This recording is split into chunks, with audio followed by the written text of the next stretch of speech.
رسول اللہ یا رسول اللہ یا رسول اللہ یا السلام علیکم ورحمۃ اللہ وبرکاتہ۔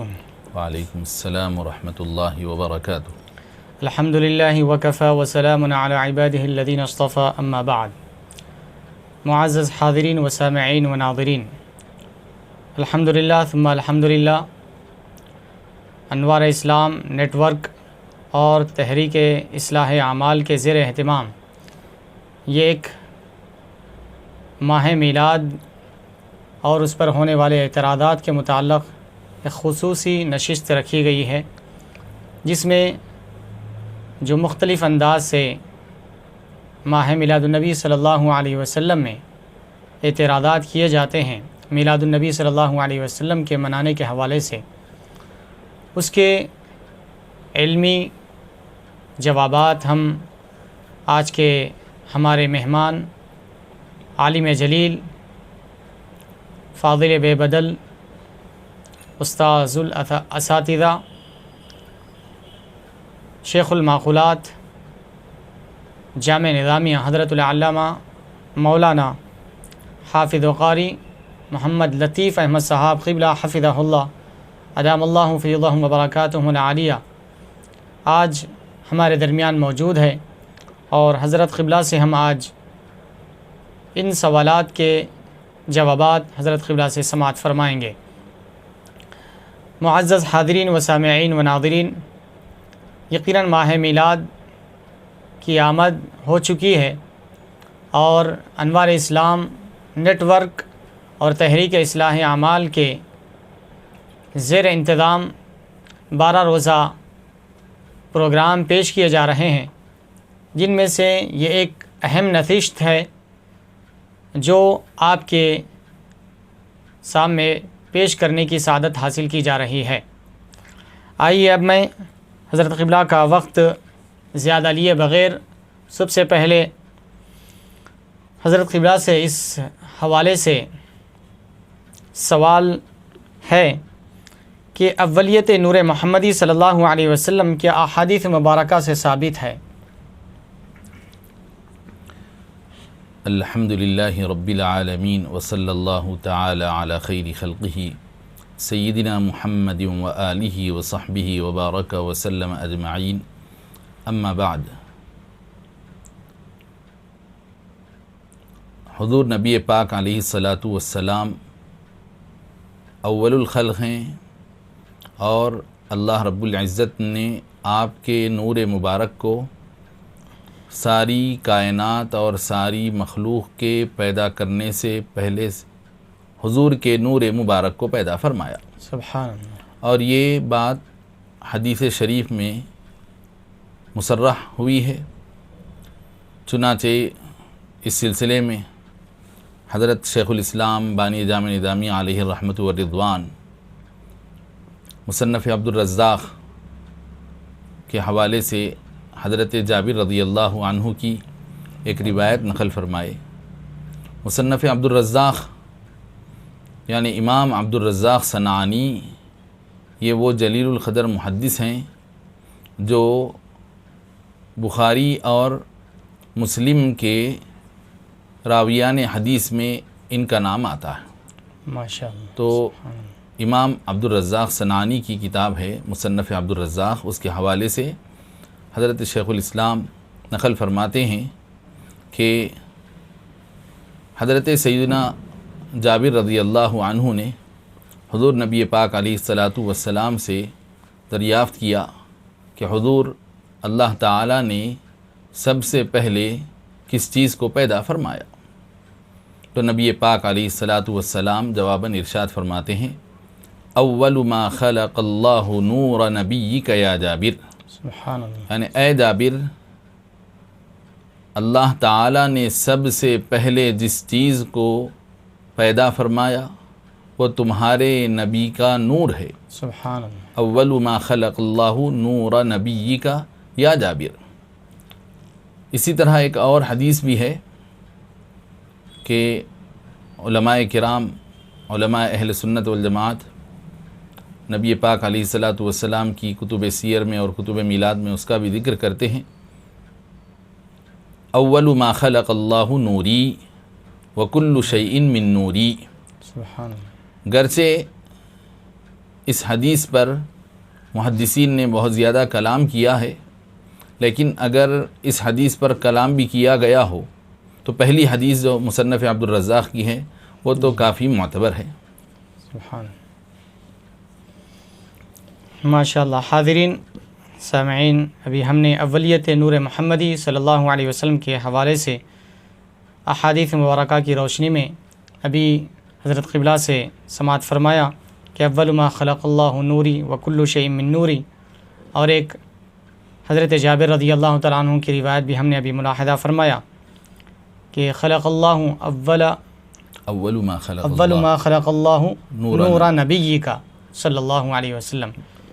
یہ اول ما احادیث خلق اللہ نور نبیک یا جابر، اول ما خلق اللہ نور نبیک یا جابر. سبحان اللہ. تب یہ احادیث مبارکہ سے اولیت نور محمدی کے متعلق ابھی ہم احادیث مبارکہ حضرت قبلہ سے سماعت فرما رہے تھے. اب ہم دوسرے سوال کی طرف بڑھتے ہیں. حضرت قبلہ سے یہ سوال ہے کہ کیا ولادت کے وقت سے ہی حضور پاک صلی اللہ علیہ وسلم کی نبوت کا آغاز ہو چکا تھا؟ کیونکہ حضور پاک صلی اللہ علیہ وسلم کا جو 40 سال میں اعلان نبوت فرمایا آپ، تو بعض حضرات کا یہ کہنا ہے کہ حضور پاک صلی اللہ علیہ وسلم کا نبوت 40 سال بعد ملی، اور جبکہ علماء اہل سنت والجماعت کا موقف یہ ہے کہ حضور پاک صلی اللہ علیہ وسلم اس سے قبل بھی نبی تھے. اس میں ہماری اہل سنت والجماعت کے عوام کی رہنمائی فرمائیں. کہ یہ بات بالکل واضح ہے کہ نبی پاک صلی اللہ علیہ وسلم کو اللہ تعالیٰ نے آدم علیہ السلام کی تخلیق سے پہلے سے آپ کو نبی بنایا، اور اللہ تعالیٰ نے آپ کو شرف نبوت سے سرفراز فرمایا. سبحان اللہ. چنانچہ یہ بات حدیث شریف سے ثابت ہے. امام ترمذی نے اپنی سنن میں اس حدیث شریف کو نقل فرمایا ہے کہ کنت نبیا و آدم بین الروح والجسد. سبحان. یہ ترمذی شریف جو صحاح ستہ کی ایک معتبر کتاب ہے، اس کو صحاح ستہ میں تیسرے درجے پر یا بعض حضرات نے 5ویں درجے پر رکھا ہے. بہرحال صحاح ستہ میں تو ہے، اور اس ترمذی شریف میں اس حدیث کا نقل ہو جانا یہ ہمارے لیے درجہ اعتبار کے لیے بہت کافی ہے کہ اس کے اندر یہ بتایا جا رہا ہے، نبی پاک علیہ الصلاۃ والسلام ارشاد فرماتے ہیں کنت نبیا و آدم بین الروح والجسد، کہ میں اس وقت بھی نبی تھا جب کہ آدم علیہ السلام ابھی اپنے مجسمے، اپنے جسد خاکی اور روح کے درمیان تھے. یعنی ابھی آپ کا جسد خاکی کا پتلا تیار ہوا تھا اور ابھی اس میں روح ابھی ڈالی بھی نہیں گئی تھی، تو آپ اپنے جسد خاکی اور روح کے درمیانی مرحلے میں تھے. اس وقت ہی مجھے اللہ تعالیٰ نے نبی بنائے رکھا. چنانچہ اس سلسلے میں ایک اور روایت بھی نقل کی جاتی ہے. حضرت شیخ الاسلام بانی جامع نظامی علیہ الرحمۃ والرضوان اس کو بھی اپنی کتاب مقاصد الاسلام میں نقل فرمائے ہیں کہ اسی ترمذی شریف کے ہم معنی ایک دوسری روایت ہے جس کے الفاظ تھوڑے سے بدلے ہوئے ہیں کہ کنت نبیا و آدم بین الماء والطین، کہ میں اس وقت بھی نبی تھا کہ ابھی آدم آب و گل کے درمیان تھے، بین الماء والطین. بہرحال ان دونوں حدیثوں میں ترمذی شریف کی جو روایت ہے وہ بہت ہی زیادہ معتبر ہے. تو یہ ہمارے لیے اس بات کا بین ثبوت ہے کہ نبی پاک علیہ الصلاۃ والسلام کا شرف نبوت کے کائنات کی تخلیق سے پہلے، حضرت آدم علیہ السلام کی تخلیق کے پہلے سے ثابت ہے. البتہ اتنا ہے کہ لوگوں کے حق میں، یعنی لوگ نبی پاک علیہ الصلاۃ والسلام کی نبوت پر ایمان لانے کے مکلف اس وقت تک نہیں تھے جب تک کہ نبی پاک علیہ الصلاۃ والسلام نے اپنی زبان حق ترجمان سے اپنے نبی ہونے کا اعلان نہیں فرمایا. یعنی جب آپ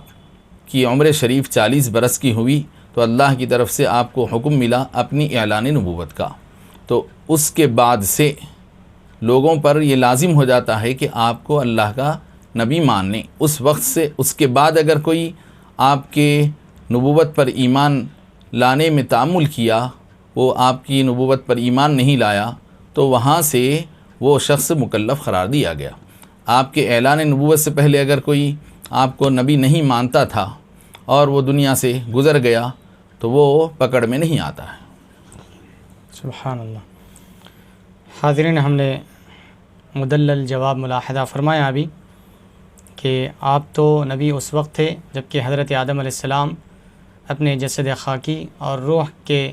مراحل طے کر رہے تھے، اس وقت بھی آپ نبی تھے. اور دوسری حدیث شیخ الاسلام کے حوالے سے حضرت نے فرمایا کہ کنت نبیا و آدم بین الماء والطین، کہ میں اس وقت بھی نبی تھا جب حضرت آدم علیہ السلام آب و گل کی منزلیں طے کر رہے تھے. تو یہ ہمارے لیے واضح ثبوت اور دلیل حضرت نے ہمارے لیے فرما دیا ہے. اب اس کے بعد آگے کے سوال کی طرف ہم آگے بڑھتے ہیں. رسالت محمدی صلی اللہ علیہ وسلم پر ہر نبی کو ایمان لانا کیا ضروری ہے؟ اللہ رب العزت قرآن پاک میں ارشاد فرماتا ہے وَإِذْ أَخَذَ اللَّهُ مِيثَاقَ النَّبِيِّينَ لَمَا آتَيْتُكُم مِّن كِتَابٍ وَحِكْمَةٍ ثُمَّ جَاءَكُمْ رَسُولٌ مِّنْ عِندِ اللَّهِ مُصَدِّقٌ لَمَا آتَيْتُكُم مِّن كِتَابٍ وَحِكْمَةٍ ثُمَّ جَاءَكُمْ رَسُولٌ مُصَدِّقٌ لِّمَا مَعَكُمْ لَتُؤْمِنُنَّ بِهِ وَلَتَنصُرُنَّهُ قال أأقررتم وأخذتم على ذلكم إصري قالوا أقررنا قال فاشهدوا وأنا معكم من الشاهدين. سبحان اللہ. یہ اللہ رب العزت کا ارشاد ہے. سبحان. اس ارشاد کی روشنی میں تمام علماء اہل سنت والجماعت کا یہ متفقہ عقیدہ ہے کہ حضرت نبی پاک صلی اللہ علیہ وسلم ساری کائنات کے نبی ہیں، حتیٰ کہ سابق میں جو انبیاء گزرے ہیں ان انبیاء کے بھی آپ نبی ہیں. سبحان اللہ. ان انبیاء پر بھی یہ لازم ہے کہ حضرت نبی پاک علیہ السلام کی نبوت کو مانیں. اور اگر حضرت نبی پاک علیہ السلام ایک حدیث شریف میں ارشاد فرماتے ہیں اگر موسیٰ بھی ہوتے میرے اس زمانے میں تو ان کے لیے بھی میری اتباع کے سوا کوئی اور چارہ نہ ہوتا. تو اس آیت شریفہ میں اللہ رب العزت ارشاد فرماتا ہے وَإِذْ أَخَذَ اللَّهُ مِيثَاقَ النَّبِيِّينَ، اور تم یاد کرو اس وقت کو جس وقت کہ اللہ رب العزت نے انبیاء کرام سے عہد و پیمان لیا. لما آتیتکم من کتاب و حکمہ، کہ میں نے تم کو جو کتاب اور علم و حکمت سے سرفراز کیا ہے. پھر ثم جاءکم رسول مصدق لما معکم، پھر تم کو کتاب و حکمت ملنے کے بعد تمہارے عہد نبوت میں، تمہارے عہد نبوت کے دوران اگر وہ رسول آ جائیں جن کی بشارتیں سنائی گئی ہیں، جن کا انتظار ہے، جو خاتم النبیین ہیں، اگر وہ رسول آ جائیں جو تصدیق کرتے ہوں اس کتاب اور علم و حکمت کی جو تمہارے ساتھ ہے، مصدق لما معکم، اس کتاب کی اور اس علم و حکمت کی جو تمہارے ساتھ ہے اس کی تصدیق کرنے والے رسول جب آ جائیں تو تمہارا یہ کام ہوگا کہ لتؤمنن بہ، اس نبی اور رسول پر تم ضرور بضرور ایمان لانا. لتؤمنن بہ. خاص بات یہاں آپ دیکھیے کہ یہ عربی قواعد کے اعتبار سے نون تاکید ثقیلہ کا صیغہ ہے جس میں نہایت زیادہ تاکید ہوتی ہے کہ ضرور بضرور ضرور ضرور تم ان پر ایمان لانا. وَلَتَنْصُرُنَّ، اور ان کی نصرت اور حمایت کرنا. سبحان اللہ. قال اقررتم واخذتم على ذلكم اصری. اللہ رب العزت ارشاد فرماتا ہے کیا تم نے اس بات کا اقرار کر لیا اور اس اقرار پر کیا تم نے میرے عہد و پیمان کو قبول کر لیا، میرا عہد و پیمان تم لے لیے. وَأَخَذْتُمْ عَلَى ذَلِكُمْ اصری، مضبوط عہد و پیمان تم نے لے لیا ہے، اس پر تم نے حلف اٹھا لیا ہے. قالوا اقررنا، تو سارے انبیاء کرام یک زبان عرض کرتے ہیں اقررنا، کہ ہم نے اقرار کیا. قال فاشهدوا، اللہ تعالیٰ فرماتا ہے دیکھو اس پر تم گواہ رہنا، یہ جو عہد و پیمان تم سے لیا جا رہا ہے اس پر تم گواہ رہنا. وَأَنَا مَعَكُم مِّنَ الشَّاهِدِينَ، اور میں بھی تم سب کے ساتھ اس پر گواہ رہوں گا. یہ آیت شریفہ کو حضرت شیخ الاسلام بانی جامع نظامیہ علیہ الرحمۃ والرضوان اپنی کتاب مقاصد الاسلام میں، کہ حضرت شیخ الاسلام بطور خاص نبی پاک علیہ الصلاۃ والسلام کے احوال مبارکہ، آپ کے اوصاف مبارکہ، آپ کے معجزات اور آپ کے ارہاسات، جو ولادت کے وقت جو معجزات پیش آئے، بطور خاص اس کو مقاصد الاسلام کے حصے اول اور 11ویں حصے میں، اور آپ کی مایہ ناز کتاب انوار احمدی میں بطور خاص بیان فرمائے. اس کے علاوہ دیگر آپ کی تصانیف بھی اس پر شاہد بین ہیں. تو اس میں حضرت شیخ الاسلام یہی صراحت فرماتے ہیں کہ سارے انبیاء کو تاکیدی حکم دیا گیا تھا کہ نبی پاک علیہ الصلاۃ والسلام کی نبوت پر ایمان لائیں. سبحان اللہ. سبحان اللہ. حاضرین و سامعین و ناظرین، ہم نے ابھی قرآن مجید کی آیت کے حوالے سے بھی ملاحظہ فرمایا کہ رسالت محمدی صلی اللہ علیہ وسلم پر ہر نبی کو ایمان لانا ضروری ہے. رب ذوالجلال نے اس بات کا تمام انبیاء اکرام علیہ الصلاۃ والسلام سے عالم ارواح میں عہد و پیمان لیا، وعدہ لیا اللہ تبارک و تعالیٰ نے تمام پیغمبروں سے. ابھی حضرت قبلہ سے ہم ابھی قرآن مجید کی آیت اور شیخ الاسلام کے حوالے سے ملاحظہ فرما رہے تھے. اب ایک سوال کی جانب ہم توجہ کرتے ہیں کہ امم سابقہ یعنی گزشتہ امتوں میں حضور پاک صلی اللہ علیہ وسلم کی آمد کی کیا بشارت دی گئی تھی؟ کیونکہ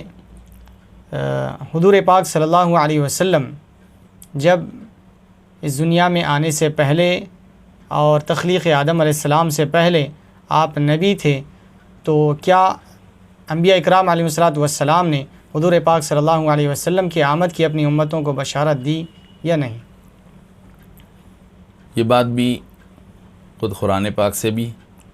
اور احادیث شریفہ سے ثابت ہے کہ تمام انبیاء سابقین اپنے اپنے عہد نبوت میں اپنی اپنی امتوں کو نبی آخر الزماں حضرت خاتم النبیین سیدنا محمد صلی اللہ علیہ وسلم کی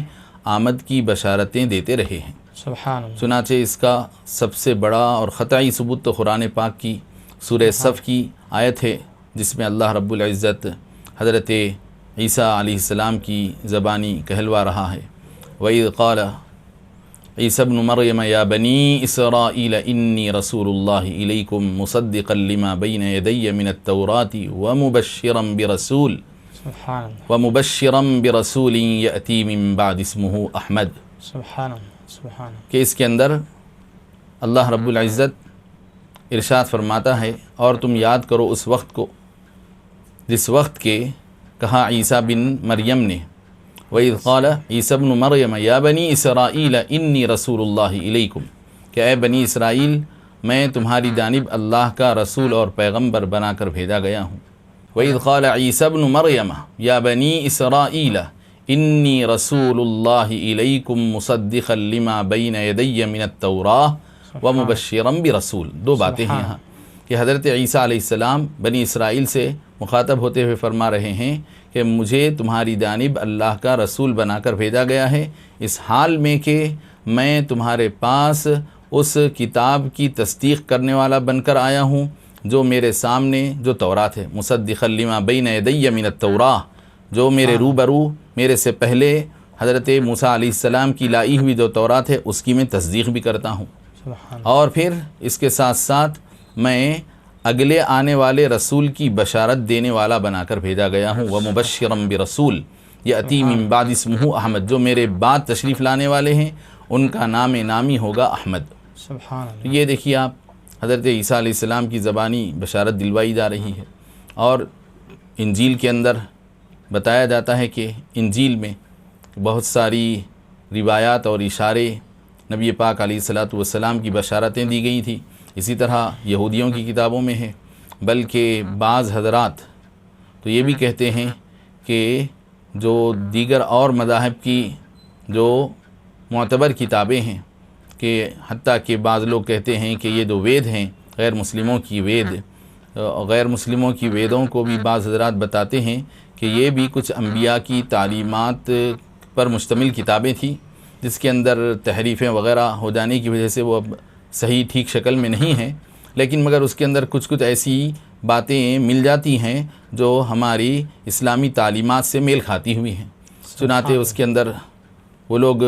بتاتے ہیں، جیسے کہ ابھی حالیہ کل کے اخبار کا بیان ہے کہ ہمارے ہندوستان کی ایک ریاست کے وزیر نے یہ کہہ دیا کہ انسانیت کے لیے کامل شخصیت حضرت محمد صلی اللہ علیہ وسلم کی ہے، جس کو ان کی اپنی زبان میں اس نے مریادہ پرشوتم کا کچھ نام دیا ہے۔ تو اس طرح کے اشارے ان کو ان کی اپنی کتابوں میں ملے ہوئے ہیں، لیکن یا تو وہ ان اشاروں کو غلط طور پر غلط محمول کر کے گمراہی کا شکار ہیں، یا پھر وہ لوگ اس پر سمجھنے کے باوجود تعنت اور عناد اور ہٹ دھڑمی میں مبتلا ہے، اور اپنی سرداری اور اپنی چودراہٹ کے ختم ہو جانے کے اندیشے ان کو لگے ہوئے ہوں گے۔ تو اب اس کے اندر اس سلسلے میں ہم کو ایک اور چیز جو روایات میں ملتی ہے کہ حضرت نبی پاک علیہ الصلاۃ والسلام جب آپ پر ابتدائے نبوت کے زمانے میں، آغاز وحی کے زمانے میں، حضرت نبی پاک علیہ الصلاۃ والسلام کو جب تھوڑا سا خوف و سراسیمگی ہونے لگی، حضرت جبریل علیہ السلام کو آپ ان کی اپنی حقیقی شکل میں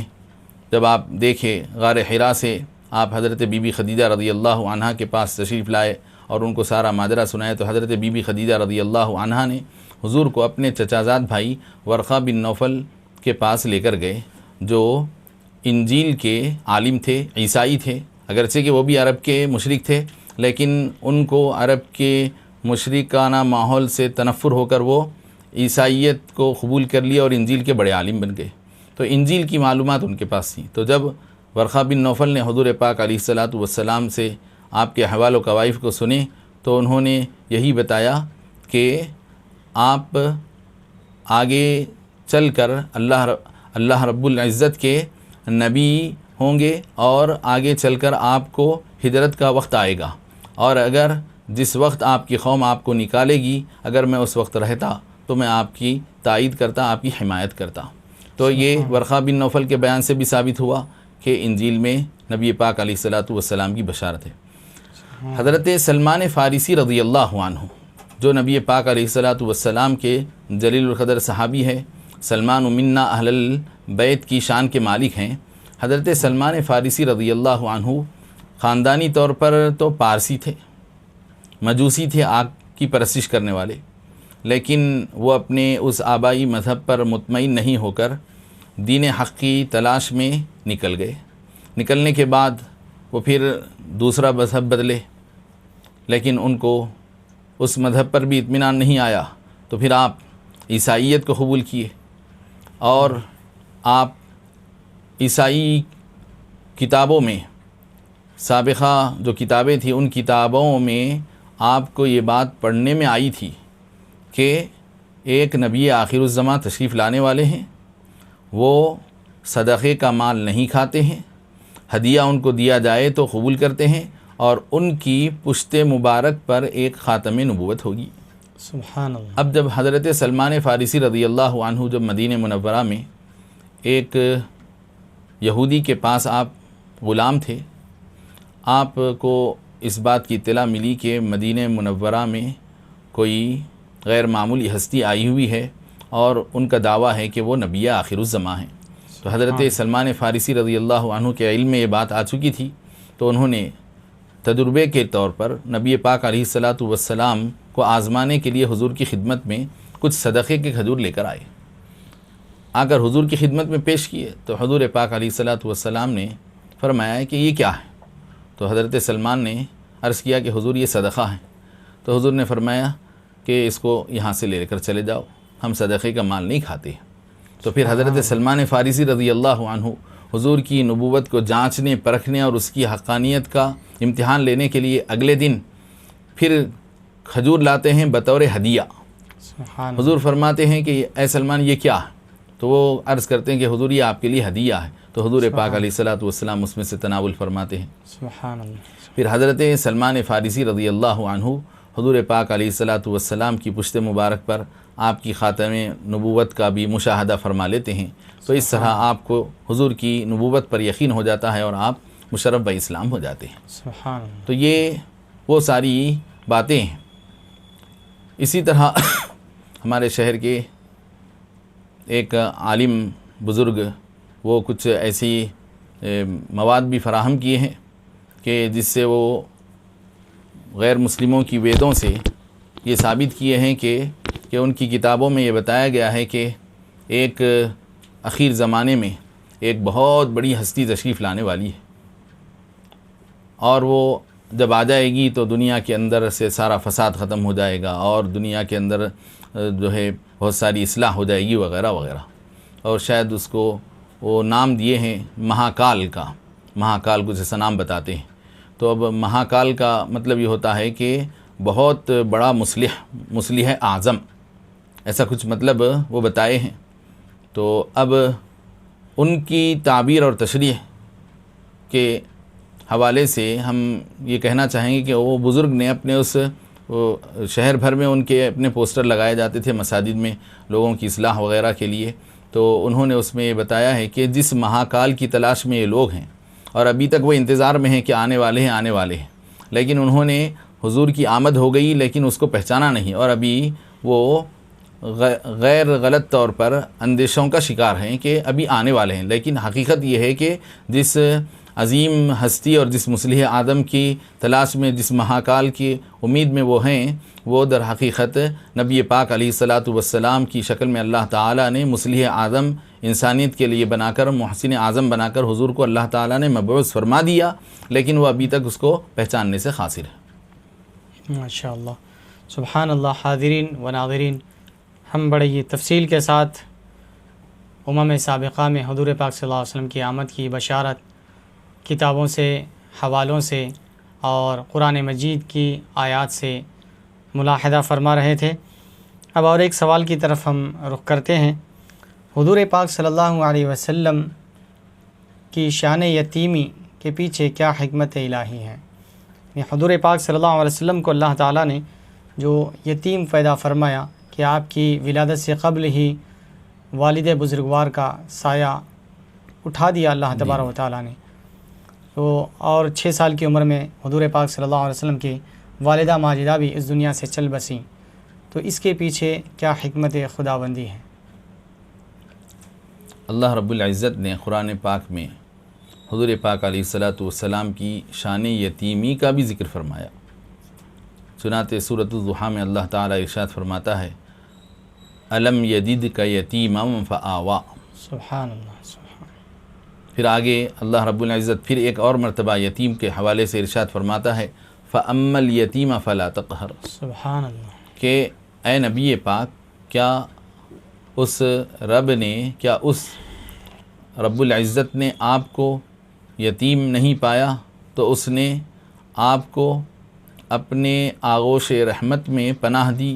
سبحان آغوش رحمت میں اس نے آپ کو جگہ دی۔ تو اس میں اللہ رب العزت نبی پاک علیہ الصلاۃ والسلام کی یتیمی کے حوالے سے یہ ارشاد فرما رہا ہے کہ حضور کو اللہ تعالی والدین کے سائے کو اٹھا کر گویا اپنی خاص عنایات ربانی اور الطاف الہی کا اللہ تعالیٰ نے حضور کو مستحق بنا دیا، اور حضور کو اللہ تعالیٰ اپنی خاص عنایت میں تعلیم و تربیت کا اللہ رب العزت براہ راست ذمہ لیا۔ تو اس کے اندر حکمت یہ بتائی جاتی ہے کہ ایک تو عرب کے معاشرے میں یتیموں کو نہایت دبایا جاتا، اللہ یتیموں کے ساتھ نہایت ناگفتہ بھی سلوک کیا جاتا۔ تو اب یتیم جو اپنے ماں باپ کے سائے سے محروم ہونے کی بنا پر جو ساری انسانیت کے رحم و کرم کے زیادہ حقدار تھے، الٹا ان کے ساتھ اور زیادہ ظلم کیا جاتا، ان کے جائیداد کے حق کو ان سے چھین لیا جاتا، وراثت میں ان کو حق نہیں دیا جاتا، طرح طرح کے ان کے ساتھ ناروا سلوک کیے جاتے، ظلم و ستم ان پر ڈھائے جاتے۔ تو گویا اللہ رب العزت نبی پاک علیہ الصلاۃ والسلام کو یتیم پیدا فرما کر دوسرے یتیموں کی مظلومی کا حضور پاک علیہ الصلاۃ والسلام کو ابتدائی سے احساس دلایا،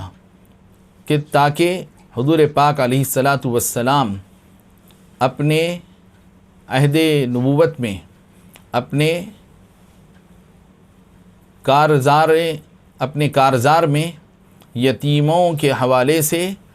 نہایت اچھا سلوک کر کے مظاہرہ فرمائیں، اور یتیموں کے ساتھ اچھے سلوک کا ایک بہترین نمونہ پیش فرمائیں۔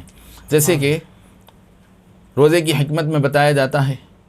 کہ روزے دار جب بھوکا پیاسا رہتا ہے تو اس کو دوسرے فاقہ کش لوگوں کی فاقہ کشی کا اندازہ ہوتا ہے، تو جس کی وجہ سے دوسروں کے ہمدردی اس کے دل میں پیدا ہوتی ہے۔ اسی طرح اس سلسلے میں دوسری حکمت یہ بتائی جاتی ہے کہ یتیم کو اللہ تعالیٰ نے نبی پاک علیہ الصلاۃ والسلام سے وصف یتیمی میں حضور کے ساتھ شریک بنا دیا۔ سبحان اللہ، یعنی یتیم کے لیے یہ ایک باعث شرف بات ہو گئی کہ ہر یتیم نبی پاک علیہ الصلاۃ والسلام کے ساتھ وصف یتیمی میں حضور کے ساتھ مناسب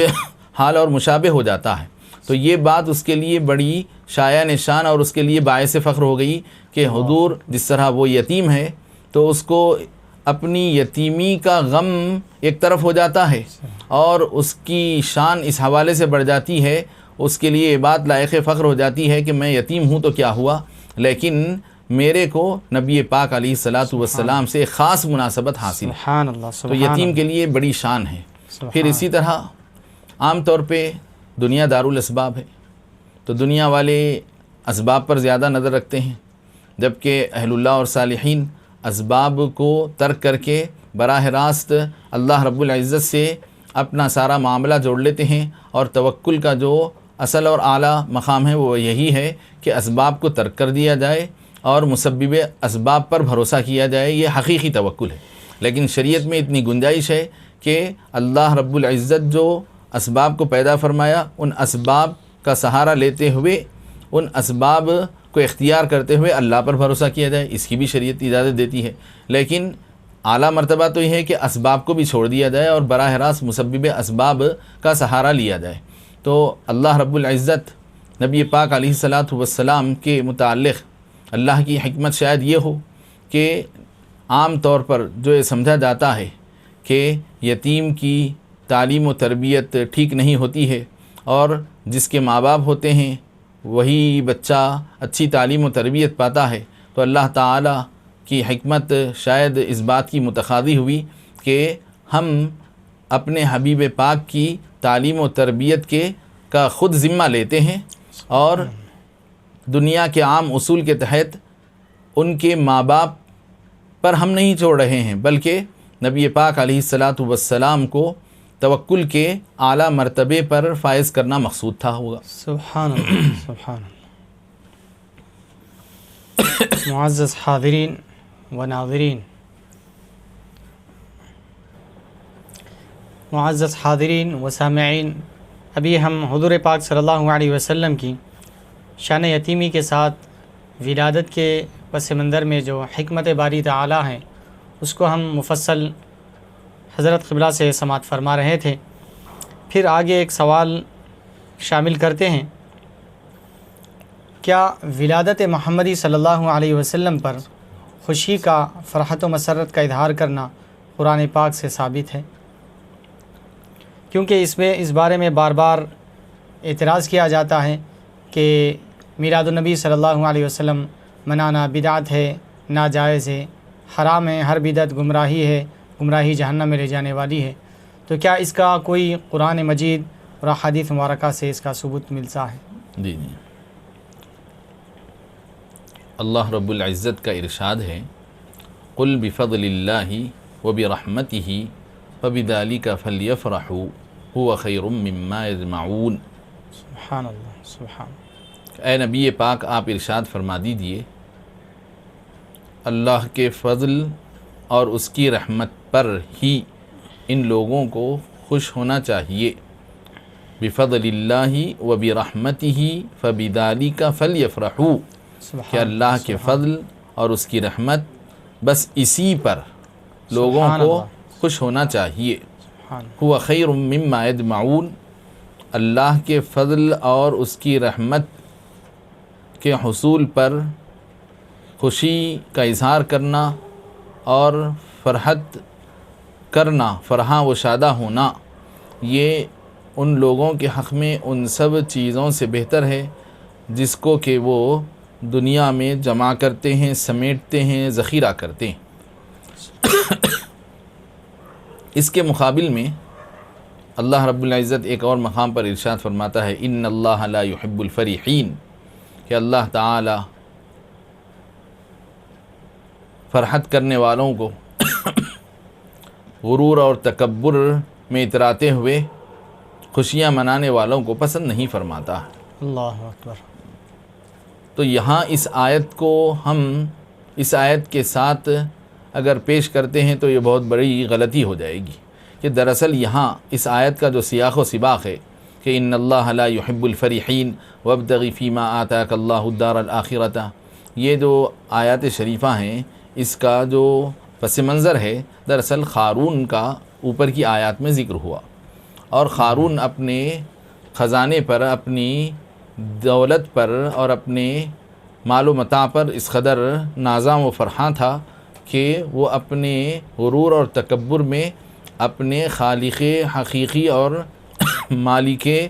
کائنات کو فراموش کر بیٹھا۔ اللہ تو ایسی فرحت جو انسان کو اللہ رب العزت سے غافل کر دے، اللہ کے مقابل میں تکبر پر اللہ کے دیے ہوئے خزانوں سے استفادہ اور اس کی نعمتوں سے اپنے آپ کو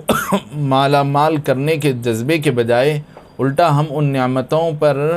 ایسے فرحاں و شاداں ہو جائیں کہ اللہ کی دی ہوئی نعمت میں اللہ کی شکر گزاری کا احساس باقی نہ رہے، تو ایسی فرحت ناجائز اور حرام ہے۔ اللہ اکبر۔ لیکن یہاں جس فرحت کا ذکر کیا جا رہا ہے یہ دراصل خدا کی نعمت کے شکرانے کے طور پر اور اللہ کی ملی ہوئی اس نعمت پر اللہ کی عطا کے حوالے سے بندہ خوش ہو رہا ہے، تو اس میں شکر گزاری کا جذبہ کار فرما ہے۔ سبحان اللہ۔ چنانچہ حضرت شیخ الاسلام بانی جامع نظامی علیہ الرحمۃ والرضوان اس آیت کو بھی اپنے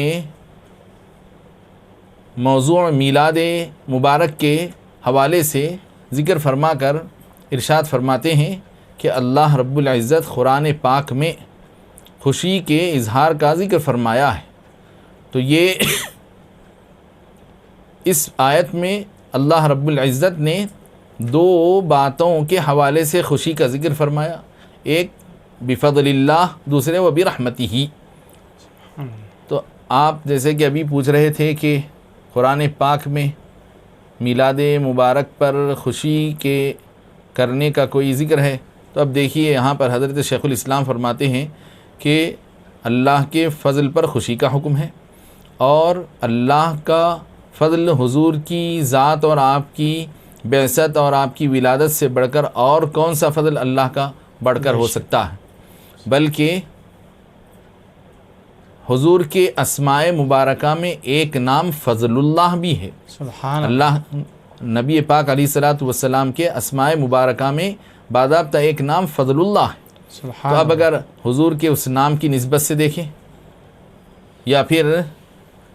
اللہ کی نعمتوں اور فضل کا ایک حصہ حضور کی ذات گرامی اس حوالے سے بھی دیکھیں، تو حضور اللہ کا فضل ہیں، تو اللہ کے فضل پر خوشی کا حکم دیا جا رہا ہے۔ اسی طرح حضور پاک علیہ الصلاۃ والسلام اللہ کی رحمت ہے، حضور کے اسماء مبارکہ میں رحمہ ہے، اور رحمت الامہ حضور کا ایک اسم اور لقب ہے۔ اسی طرح حضور پاک علیہ الصلاۃ والسلام کا ایک لقب نبی الرحمہ ہے، اور ایک لقب قرآن پاک نے ارشاد فرمایا رحمت للعالمین، حضور کو قرآن پاک نے رحمت للعالمین کے لقب سے یاد فرمایا کہ آپ رحمت للعالمین ہیں۔ اور پھر حضور پاک علیہ الصلاۃ والسلام خود اپنے متعلق ارشاد فرماتے ہیں انا رحمت مہدا، سبحان اللہ، کہ میں اللہ کی وہ رحمت ہوں جو تم بندوں کے لیے بطور تحفہ اور ہدیے کے بھیجی گئی ہے۔ سبحان اللہ۔ تو اب جب حضور اللہ کی ایسی رحمت ہیں جو بندوں کے لیے تحفہ اور ہدیہ بن کر آئی،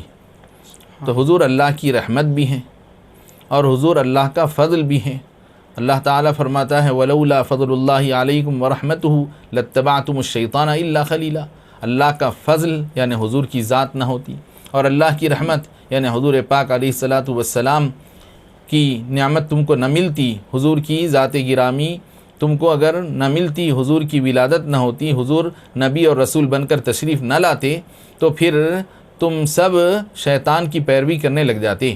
اللہ اکبر۔ لَاتَّبَعْتُمُ الشَّيْطَانَ، تم سب کے سب شیطان کی پیروی میں لگ جاتے سوائے چند تھوڑے لوگوں کے۔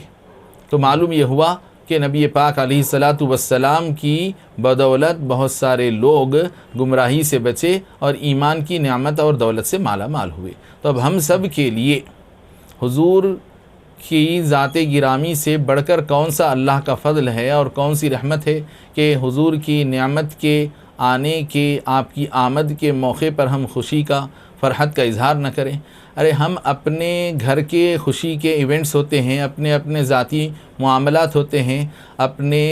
ذاتی گھر کے کچھ خوشی کے موقع ہوتے ہیں، تو اس پر ہم جیسے چاہے، جتنا چاہے، اسراف کے ساتھ، فضول خرچی کے ساتھ خوشی منا لیں۔ اس کے اندر تو ناچ گانے بجانے سبھی کچھ کر لیتے ہیں، اس وقت شریعت یاد نہیں آتی، اس وقت قرآن یاد نہیں آتا ہے، اس وقت حدیث یاد نہیں آتی، اس وقت بدعت کیا ہے، ناچ گانا بدعت ہے، یہ یاد نہیں آتا۔ لیکن جب اللہ کے رسول کے حوالے سے اللہ کا شکر یعنی حضور کی میلاد کیا منانا ہے، در حقیقت حضور کی میلاد ایک طرف تو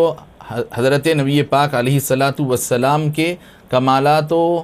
مناقب کو ذکر کرنا اور آپ کی سیرت اور آپ کے معجزات کو بیان کرنا اور حضور سے محبت اور وارفتگی کو تازہ کرنا ایک مقصد اس میں ہوتا ہے۔ لیکن اس کا دوسرا مقصد،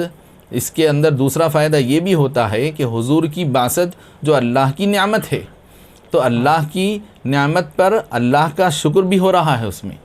تو بندہ اس میں اللہ کی ذات کے ساتھ بھی جڑ رہا ہے اور حضور کی ذات سے بھی۔ اللہ کی ذات سے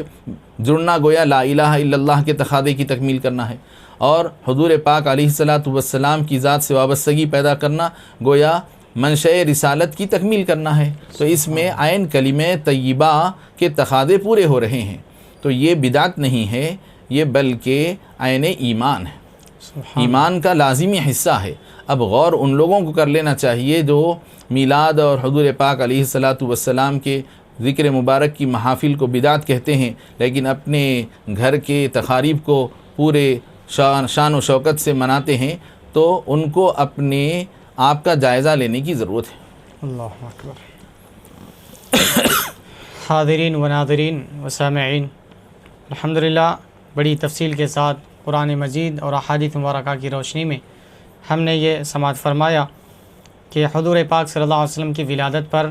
خوشی کا اظہار کرنا، فرحت و مسرت کا اظہار کرنا، یہ حکم خداوندی ہے،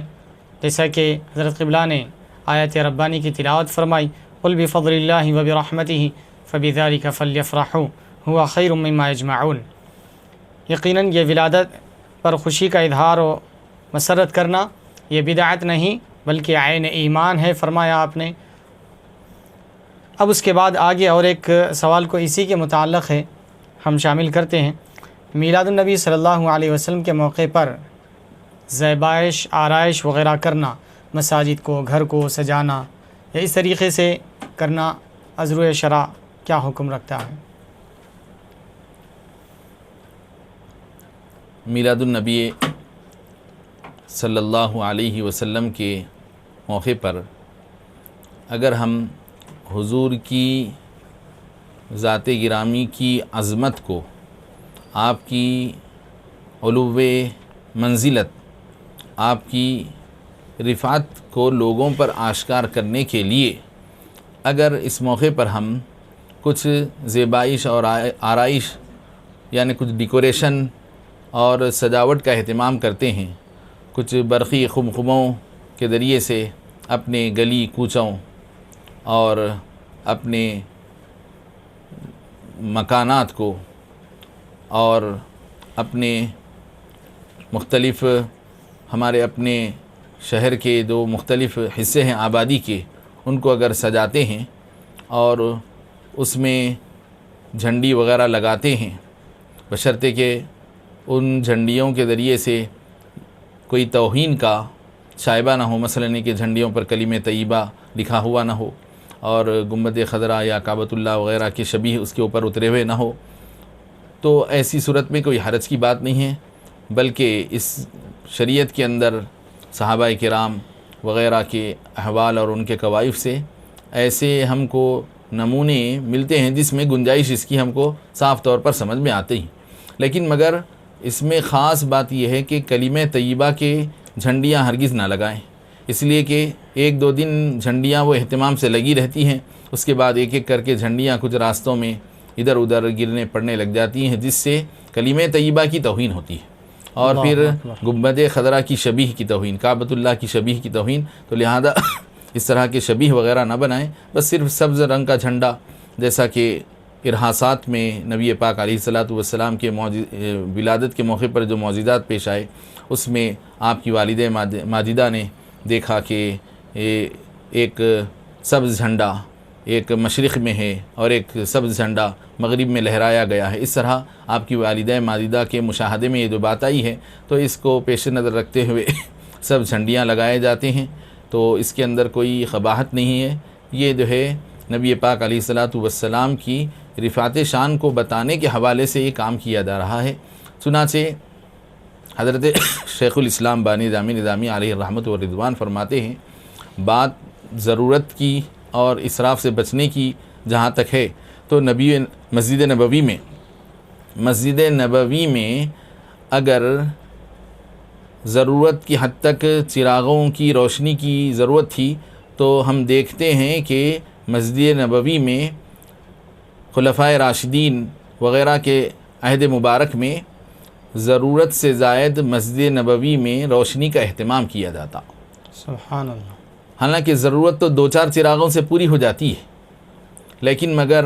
مسجد نبوی کی عظمت اور اس کی شان و شوکت اور اس کی حشمت کے اظہار کے لیے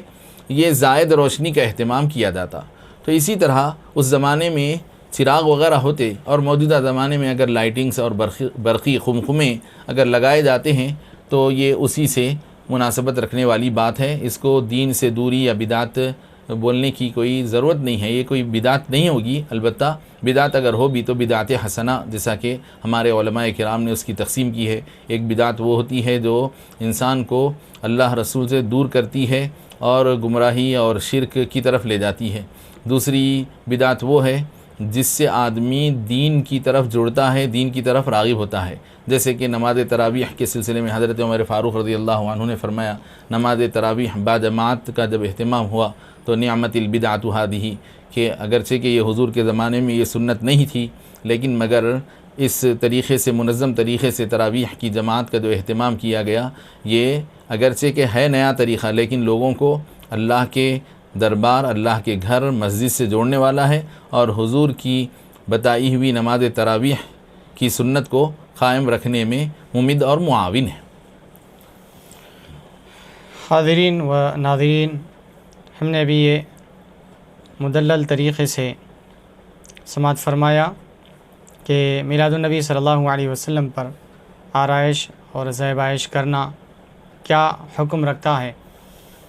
کہ یقیناً یہ شرعی حدود میں رہتے ہوئے کیا جائے تو جائز ہے، جیسے کہ ابھی ہم مثالوں کے ساتھ، حوالوں کے ساتھ ابھی ملاحظہ فرما رہے تھے۔ مسجد نبوی کے حوالے سے مسجد نبوی کے تعلق سے بھی حوالہ آپ نے دیا، تو الغرض پھر آگے اسی طرح یہاں ایک بات یہ عرض کر دوں کہ اب بیت اللہ شریف ہے، کعبۃ اللہ شریف، جی کعبۃ اللہ شریف کے اوپر غلاف، خانہ کعبہ کو غلاف چڑھایا جاتا ہے اور ہر سال اس کا اہتمام ہوتا ہے، اس کو کوئی بھی بدعت نہیں کہتے ہیں، حالانکہ کوئی حیوان نہیں ہے، کوئی حیوان تو ہے نہیں کہ جس کو سردی گرمی کا احساس ہوتا ہو، جس کو سردی سے بچانا مقصد ہو یا دھوپ کی تمازت سے بچانا مقصد صرف یہی ہے کہ اس باعظمت مقام اور اس اللہ کے گھر کی عظمت کا لوگوں کے اوپر ایک رعب طاری رہے، یہ مقصد۔ تو اسی طرح ان محافل کو بھی اگر اس طرح سے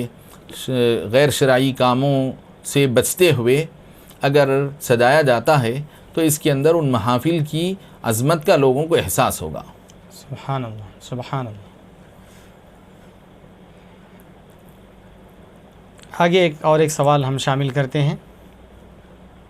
کیا مجالس مصطفیٰ صلی اللہ علیہ وسلم کا اہتمام کرنا اور قیام کرنا کیا صحابہ کرام علیہم السلام سے یہ ثابت ہے؟ کیا عہد صحابہ صلی اللہ علیہ وسلم میں مجالس مصطفیٰ کا اہتمام کیا جاتا تھا؟ اب دیکھیے، وہاں تو صحابہ کرام کا تو یہ معاملہ تھا کہ ان کے پاس تو ہر روز صبح سے شام تک قال اللہ قال الرسول کی مجلسیں سجتی، صبح سے شام تک ان کی مصروفیت ہی وہ تھی، ان کے پاس دنیا کا کوئی کاروبار اور مشغولیت ہی نہیں تھی کہ جب کبھی صحابہ کرام ملتے، جہاں کہیں بھی جمع ہوتے، چاہے وہ مسجد میں جمع ہو یا کسی کے گھر میں جمع ہو، تو بس قال اللہ قال الرسول یا تو قرآن پاک کی کسی آیت کا ورد کرتے، اس کا آپس میں دور کرتے، یا اس کے معانی مطالب کا افہام اور تفہیم کرتے، یا پھر نبی پاک علیہ السلام کے اقوال مبارکہ، آپ کے احوال مبارکہ اور آپ کے صفات اور کوائف کا بیان کرتے کہ حضور کے زمانے میں ہم ایسا کرتے تھے، اس طرح کرتے تھے، حضور ایک مرتبہ حضور کے ساتھ ہم تشریف فرما تھے تو ایسے واقعہ پیش آیا، وغیرہ وغیرہ۔ یہی ان کے زبانوں پر جو ذکر جاری رہتا، ان کی زبانیں بس حضور پاک علیہ السلام کے حوالے سے معمور رہتی ہیں اور حضور کے ذکر سے اور اللہ کے ذکر سے ان کی زبانیں ہمیشہ تر رہا کرتی تھیں۔ تو اب الگ سے ان کے لیے کوئی میلاد کی محفل سجانے کا ان کے لیے کوئی اور مزید عنوان کی ضرورت نہیں تھی، اس لیے کہ ان کی صبح و شام خود حضور کے ذکر مبارک میں گزر رہی تھی۔ اب ہمارا الٹا حال یہ ہو گیا ہے کہ ہم آج 1400 برس دور، 1400 برس اسلام کے آغاز سے 1400 برس دور ہو گئے، نبی پاک علیہ السلام کے مبارک عہد نبوت سے ہماری دوری 15 صدیوں پر مشتمل ہو گئی۔ تب ایسے میں ہم دنیا اتنی زیادہ اپنے آپ کو دنیاوی مشاغل میں منہمک کر لی، انسان دین سے زیادہ دنیا میں مشغول اور منہمک ہو گیا۔ تب ایسے وقت میں اس کے لیے حالانکہ ہونا تو یہ چاہیے تھا کہ درود شریف کی فضیلت میں جیسے کہ آیا ہے کہ ایک صحابی نے عرض کیا کہ حضور میں آپ کے لیے اپنے وقت میں سے کتنا وقت آپ کے اوپر درود عرض کرنے کے لیے نکالوں؟ تو حضور پاک علیہ السلام نے فرمایا کہ تم جتنا نکال سکتے ہیں نکالو۔ تو انہوں نے کہا کہ حضور میں اپنا کچھ وقت نکالتا ہوں۔ تو حضور فرمائے کہ تمہارے لیے یہ خوش بختی کا باعث ہوگا۔ تو پھر انہوں نے سن کر پھر عرض کیا کہ حضور میں اپنا اور زیادہ وقت، اپنا آدھا وقت لگا دیتا ہوں۔ تو حضور ان کے لیے پھر مزید سرفرازی کی بشارت دیے، تو پھر وہ اس میں اور راغب ہو کر اور اپنا وقت لگانے کی بات کی۔ تو حضور پاک علیہ السلام آخرکار ان کے لیے یہ ارشاد فرمائے اذن تکفی ہمک، کہ تب تو یہ تمہارے سارے رنج و آلام کے لیے کافی ہو جائے گا۔ سبحان اللہ۔ تو اب اس زمانے کے صحابہ کا یہ معمول تھا کہ اپنا سارا وقت حضور کی میلاد، حضور کی مدحت، حضور کی نعت خوانی، حضور پاک علیہ السلام پر درود و سلام عرض کرنے کے لیے لگا رہے ہیں۔ یہ بین ثبوت حدیث سے ہے۔ اور آج کون ہے جو اتنا وقت پورا اپنا ہماتن وقت پورا جو ہے حضور پاک علیہ السلام کی سیرت طیبہ کے لیے، آپ کی میلاد مبارک کی محفل کے لیے دیتا ہے؟ تو لہذا ہر آدمی اپنی زندگی کے مشاغل میں مصروف ہے، تو کم سے کم اب اس زمانے میں یہ بہت غنیمت ہوگا کہ ہم لوگوں کو اللہ اور اس کے رسول پاک علیہ الصلاۃ والسلام سے جوڑے رکھنے کے لیے کم سے کم خاص موقعوں پر اللہ اور اس کے رسول کے ذکر کے حوالے سے اس طرح کے کچھ محافل کا انعقاد کر لیا کریں، تاکہ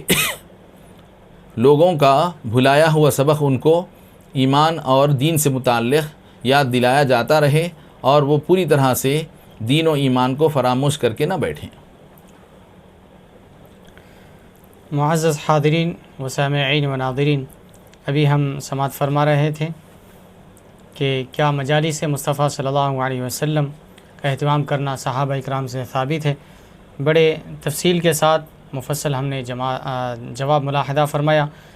کہ حضرت قبلہ نے فرمایا کہ صحابہ اکرام کو مجلسوں کی کیا ضرورت تھی، صحابہ اکرام اٹھتے بیٹھتے چلتے پھرتے،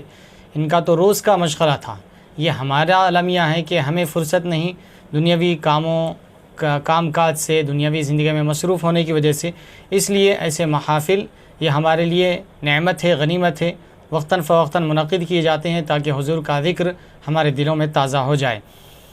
پھر آگے اور ایک سوال ہم شامل کرتے ہیں، کیا جشن میلاد النبی صلی اللہ علیہ وسلم پر خرچ کرنا، کھانا کھلانا، کیا یہ اسراف میں آئے گا؟ دیکھیے، اس کو یہ جو کھانا کھلانے کا مسئلہ ہے یا پھر جشن میلاد النبی صلی اللہ علیہ وسلم کے موقع پر حضور کے نام نامی کی نسبت سے خرچ کا جو مرحلہ ہے، اس کو آپ شریعت کے بنیادی اصول سے دیکھیں، اس سے میلاد سے جوڑ کر مت دیکھیے۔ بنیادی طور پر شریعت میں اس کا کیا حکم ہے کہ دیکھیے، کھانا کھلانا، اطعام طعام، تو اب قرآن پاک تو جو ہے جو لوگ سخاوت کے طور پر، جود و سخا کے طور پر کھانا کھلاتے ہیں، مہمان نوازی کرتے ہیں، ان کی تو شریعت میں ان کو سراہا گیا ہے، ان کے اس کام کی ہمت افزائی کی گئی، ان کی قدر افزائی کی گئی۔ قرآن پاک فرماتا ہے وَيُطْعِمُونَ الطَّعَامَ عَلَى حُبِّهِ مِسْكِينًا وَيَتِيمًا وَأَسِيرًا۔ بطور خاص اہل بیت نبوت حضرت سیدنا علی مرتضیٰ، بی بی سیدتنا فاطمہ الزہرا رضی اللہ عنہا، حسنین کریمین کی شان میں بطور خاص یہ آیت شریفہ نازل ہوئی، تو ان کی حوالے سے ان کی شان سخاوت کو بیان کیا جا رہا ہے کہ وَيُطْعِمُونَ الطَّعَامَ عَلَى حُبِّهِ مِسْكِينًا وَيَتِيمًا وَأَسِيرًا، کہ یہ لوگ کھانا کھلاتے ہیں اللہ کی محبت پر، اللہ کی محبت میں کھانا کھلاتے ہیں۔ وَيُطْعِمُونَ الطَّعَامَ عَلَى حُبِّهِ، سبحان اللہ، مسکینا و یتیما و اسیرا، ہر ضرورت مند کو، مسکین و محتاج کو، اور یتیم کو، اور قیدی کو۔ پھر اس کے علاوہ یہ تو یتیم، محتاج، قیدی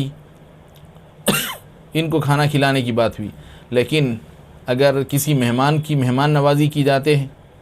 تو اس کے لیے بھی مہمان کی مہمان نوازی اگر کی جاتی ہے تو اس کے لیے بڑی فضیلت کی بات بتائی گئی کہ نبی پاک علیہ الصلاۃ والسلام ارشاد فرماتے ہیں من کان یؤمن باللہ والیوم الآخر فلیکرم ضیفہ وجارہ، سبحان اللہ، کہ یہاں یہ فرمایا جا رہا ہے کہ جو آدمی اللہ پر ایمان رکھتا ہے اور آخرت پر ایمان رکھتا ہے تو اس کو چاہیے کہ اپنے مہمان کا اکرام کرے۔ سبحان اللہ۔ پھر مہمان کا اکرام کیا ہے تو بتایا گیا کہ مہمان کے اکرام کے سلسلے میں جب وہ آ کر قیام کرے تو پہلا جو دن ہوتا ہے اس کی آمد کا، پہلے دن ہم جو گھر میں روز کا کھانا کھاتے ہیں معمول کا، ہم گھر میں روز کا جو معمول کا کھانا کھاتے ہیں وہ کھانا نہیں کھلانا ہے۔ سبحان اللہ۔ اکرام ضیف میں حضور فرماتے ہیں کہ اکرام ضیف یہ ہے کہ ہم اپنی عادت سے، اپنے روز کے کھانے سے کچھ پرتکلف اہتمام کریں۔ سبحان اللہ۔ تو کیا اب آپ اس کو اسراف کا نام دیں گے؟ اللہ اکبر۔ تو شریعت خود، سنت خود یہ بتا رہی ہے کہ مہمان کے لیے کچھ اچھا اہتمام کیا جائے۔ سبحان اللہ، سبحان معمول کا کھانا نہیں کھلانا چاہیے کہ پہلا دن مہمان کے اکرام کے پہلے دن کا کھانا ایسا ہونا چاہیے۔ تو یہ ہے مہمان کا اکرام۔ تو اب جب یہ ہمارے سامنے شریعت کے یہ نظائر ہیں تو اب اگر میلاد کے موقع پر کھانا کھلایا جاتا ہے، اس کے لیے اہتمام کیا جاتا ہے، اب چاہے اس کو غریبوں کی مدد سمجھ کر بولیے، کچھ یتیموں اور بیواؤں کے لیے ایک مدد سمجھ کر کیجیے، یا قیدیوں کے لیے، یا پھر اگر ضرورت مند نہ بھی ہوں، ہر عام و خاص کے لیے اگر کیا جائے تو مہمان کے اکرام میں جب شریعت کھلانے کی بات کرتی ہے، اور پھر دوسرے اور احادیث میں آیا ہے کہ نبی پاک علیہ الصلاۃ والسلام سے صحابہ نے دریافت کیا کہ ای الاعمال خیر، حضور کاموں میں، اسلام کی خصلتوں میں، بھلائی کے کاموں میں کون سا کام اچھا ہے؟ تو آپ کو حضرت محدث دکن علیہ الرحمہ کی سیدنا عبداللہ شاہ نقشبندی مجددی قادری رحمۃ اللہ علیہ اپنی کتاب زجاجۃ المصابیح میں، کتاب الآداب میں، سلام وغیرہ کے بیان میں، سیاہ ستہ اور دیگر کتب حدیث کے حوالے سے آپ نے یہ حدیث کو نقل فرمایا کہ افشوا السلام واطعموا الطعام وقوموا باللیل والناس نیام، حدیث شریف ہے کہ سلام کو عام کرو، سلام کو سارے امت مسلمہ کے فرزندان کے درمیان میں عام کر دو، اور اطعموا الطعام کھانا کھلاؤ۔ چلیے قرآن کی آیت میں تو بھی مسکین کو، یتیم کو اور قیدی کو کھلانے کا ذکر تھا، تو اب کوئی اعتراض کر کے بول سکتا تھا یہاں کون جو ہے یتیم ہے کھانے والا، یہاں کون جو ہے مسکین ہے، یہاں تو ماشاءاللہ اچھے خاصے جو ہے تونگر اور اصحاب سربت بھی کھاتے ہیں محفل میلاد میں۔ تو اب اس حدیث شریف کو اگر آپ دیکھ لیں تو اس میں حضور نے کوئی تخصیص نہیں کی ہے، اطعموا الطعام، بس کھانا کھلاؤ، تو جو بھی انسان ہے اس کو کھانا کھلاؤ، کیونکہ اس کے اندر کوئی تخصیص نہیں ہے اطعموا الطعام مسکینا یا یتیما اسیرا فقیرا، کچھ بھی نہیں۔ یہاں تو مفعول کو بالکل عام رکھ دیا گیا کہ جو کھانے کا خواہش مند ہے، جو بھی کھانا کھانا چاہتا ہے، کھانا جس کسی کے لیے غذا بن سکتا ہے اس کو کھلاؤ۔ اطعموا الطعام کا یہ مطلب ہو گیا۔ تو اب اس حدیث شریف کی روشنی میں اطعام طعام کی فضیلت ثابت ہو گئی۔ تو اطعام طعام کی فضیلت جب بالعموم ثابت ہے، اور اگر یہی اطعام طعام کا کام میلاد مبارک کی فرحت و مسرت کی نسبت لے لیتا ہے تو اس کی فضیلت دوگنی ہو جائے گی، دو بالا ہو جائے گی۔ سبحان اللہ، سبحان اللہ۔ اسی طرح دیگر اور اہتمامات ہیں تو یہ فضول خرچی میں نہیں آئیں گے، بشرطے کہ اس کا خاص خیال رہے کہ اس میں کسی بھی اسلام کے شعائر کی توہین نہ ہونے پائے، یا اسلام کے کسی فرائض میں سے کسی فرض کی خلاف ورزی نہ ہونے پائے، اور اصول اسلام کو اس سے نقصان نہ پہنچتا ہو، اور پھر دیگر جو انسان ہیں،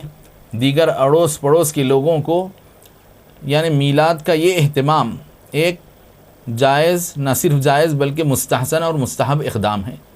لیکن اس مستحب اقدام کے سلسلے میں ایسی کوئی حرکت نہیں ہونی چاہیے جس سے کسی کی تکلیف کا ہم باعث بن جائیں۔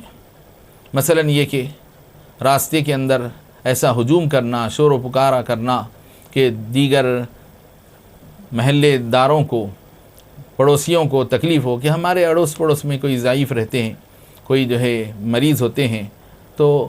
ایسا شور و غوغا کرنا کہ لوگوں کی نیند حرام کر دی جا رہی ہے، ڈی جے لگا دینا، تو یہ ایسے امور ہیں کہ جس سے دوسروں کو تکلیف ہو رہی ہو۔ کہ حضور پاک علیہ الصلاۃ والسلام ارشاد فرماتے ہیں کہ مومن کی خصلت یہ ہوتی ہے کہ مومن کی شان یہ ہے کہ اس کا پڑوسی اس کی طرف سے ہر قسم کی تکلیف سے محفوظ رہے۔ کہ حضور پاک علیہ الصلاۃ والسلام نے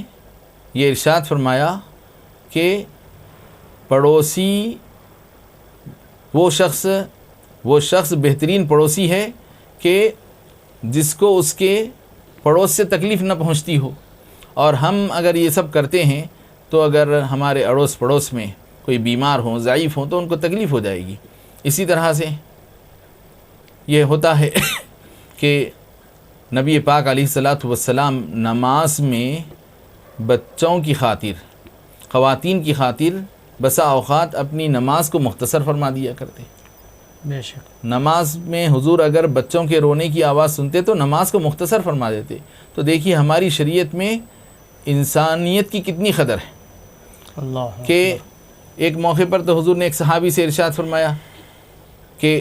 فَإِنَّ فِيكُمْ الضعیف والکبیر وذا الحاجتی، کہ نماز کو تم مسنون طریقے سے زیادہ طول نہ دو، کیونکہ تمہارے درمیان کوئی عمر رسیدہ بھی ہوتا ہے، اور کوئی کمزور و ناتواں بیمار بھی ہوتا ہے، اور کوئی ضرورت مند بھی ہوتا ہے، تو لہذا دیگر انسانوں کی سہولت کا بھی خیال کرنا چاہیے۔ اور پھر ہم جس ملک میں رہتے ہیں یہاں پر تو دوسرے اقوام کے ساتھ بھی ہمارے کو آمنا سامنا رہتا ہے، کہیں ایسا نہ ہو جائے کہ دیگر اقوام کے سامنے ہمارے نبی پاک علیہ الصلاۃ والسلام کی تعلیمات کی غلط شبیہ ان کے ذہن میں نہ بیٹھ جائے کہ یہ لوگ اسلام والے اپنے نبی کا جشن منا رہے ہیں، تو کہیں ان کے مذہب کے اندر ایسی تعلیمات تو نہیں ہے، غلط میسیج نہ چلا جائے۔ تو اچھا میسیج جائے، میلاد کا اہتمام ایسے کیجیے، ایسی خوش اسلوبی سے کیجیے کہ غیر قوم کے سامنے ایک اچھا میسیج جائے، اور میلاد اس طریقے سے کیجیے کہ اس میلاد کے اس طرز عمل کو دیکھ کر غیر کو ہمارے دین میں داخل ہونے کی توفیق و ترغیب ملے۔ سبحان اللہ، سبحان اللہ۔ یہ آخر کے جملوں سے متعلق ہی سوال ہے۔ آپ نے جو ارشاد فرمایا کہ میلاد ایسا منانا چاہیے کہ جس سے غیر اقوام کو بھی اسلام کی طرف رغبت حاصل ہو، وہ دین کی طرف مائل ہو، دین اسلام کی طرف، بجائے اس کے کہ دین سے ان کے دلوں میں نفرت آ جائے یا منافرت آ جائے۔ تو سوال یہ ہے کہ میلاد النبی صلی اللہ علیہ وسلم کس طرح منانا چاہیے، اس حوالے سے کچھ روشنی ڈالیں۔ یہی ہے کہ میلاد پاک کا اہتمام کرتے ہوئے اس بات کا خیال رکھیں کہ اس میں غیر شرعی امور کا ہم ہرگز ارتکاب نہ کریں۔ کہ اب آج کل دیکھنے میں یہ آ رہا ہے کہ ہمارے اپنے مسلم نوجوان بھی حضور کی میلاد کا جشن مناتے ہوئے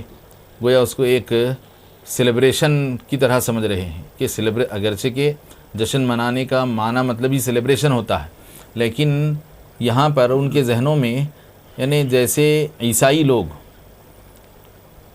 لوگ اپنے تقاریب کو سیلیبریٹ کرتے ہیں، یا دوسرے اور غیر اقوام اپنے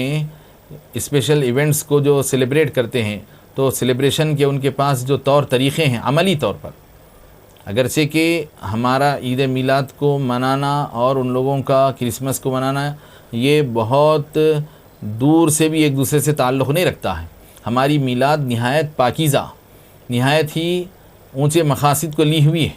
لیکن اب ہماری نوجوان نسل اس کی حقیقت کو سمجھے بغیر، اس کے مقاصد بزرگوں نے اس کے اندر جو مقاصد پیش نظر رکھے تھے ان مقاصد سے غافل اور بے خبر رہنے کا نتیجہ یہ ہے کہ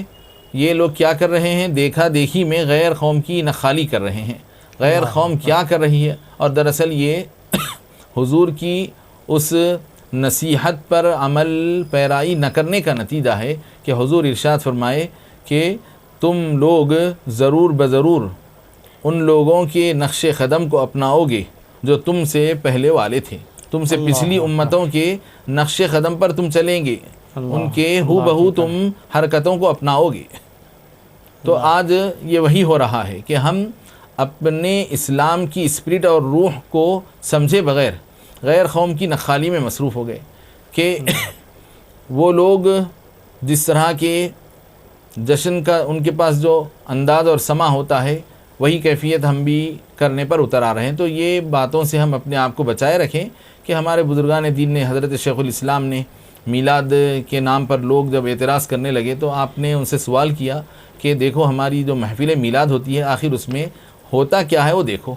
تو حضرت شیخ الاسلام فرمائے دیکھو محفل میلاد کے اہتمام میں ہم کیا کرتے ہیں، ہم محفل میلاد میں قصائد نعتیہ پڑھتے ہیں، مولود شریف پڑھا جاتا ہے، اور کچھ ایصال ثواب اور کچھ قرآن خوانی ہوتی ہے، اور پھر شیرینی مٹھائی وغیرہ کی تقسیم ہوتی ہے، یا کھانا کھلایا جاتا ہے، دیگیں چڑھائی جاتی ہیں، لوگوں کو کھانا کھلایا جاتا ہے، اور مساجد کو یا محافل میلاد کے مقامات کو سجایا جاتا ہے، اور وہاں روشنی کا اہتمام کیا جاتا ہے،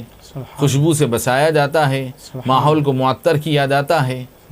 تو بس یہی امور محفل میلاد کے حوالے سے ہم کرتے ہیں، تو اس میں سے کون سا امر شریعت کے خلاف ہے؟ جب یہ امور بنیادی طور پر شریعت کے خلاف نہیں ہے تو پھر اس میں کلام کی کیا گنجائش رہ جاتی ہے۔ اب جو چیز شریعت میں ناجائز ہے ناجائز ہے،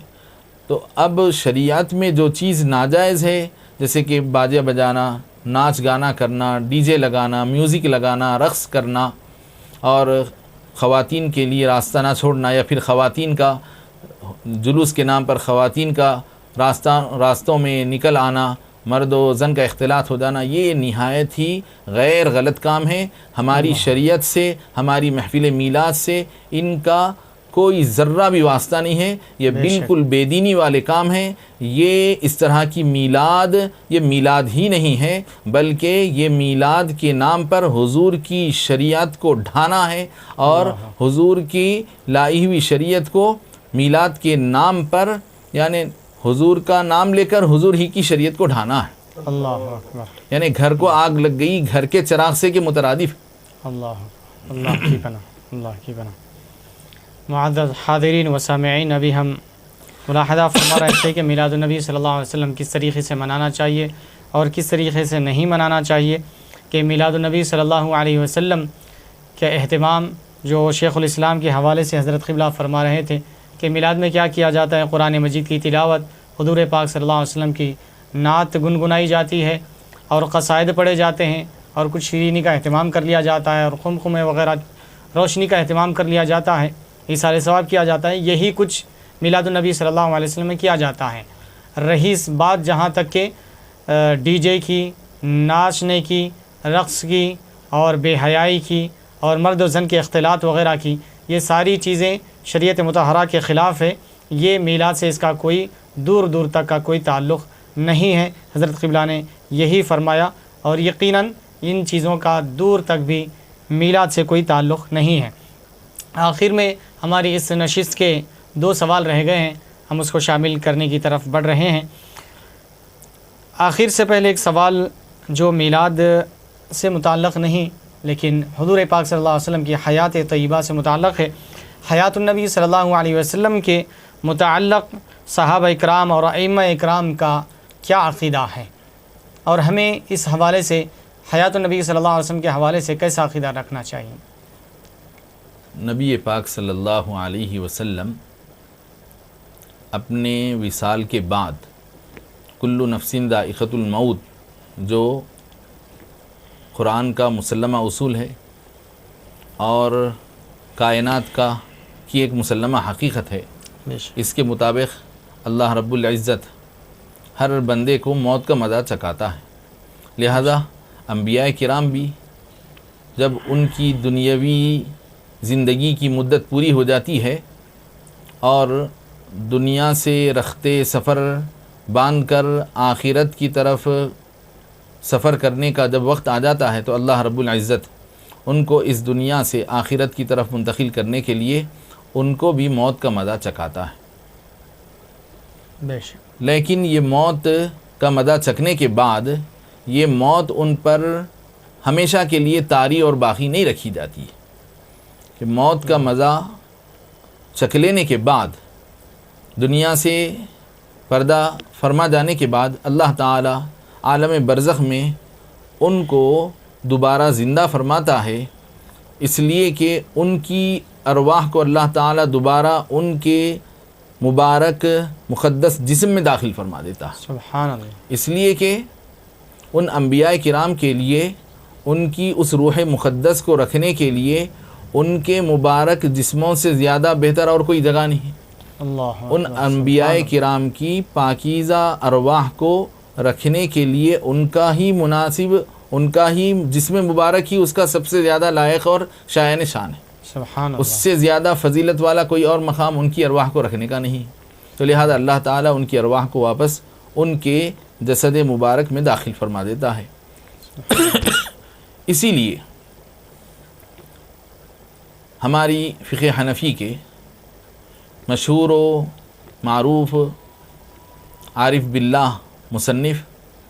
جو بڑے مستجاب الدعوات تھے، جن کی کتاب کا حوالہ فتاوی میں دیا جاتا ہے، یعنی صاحب نور الایضاح، جو مصر کے بڑے مشہور و معروف مصنف ہیں، وہ اپنی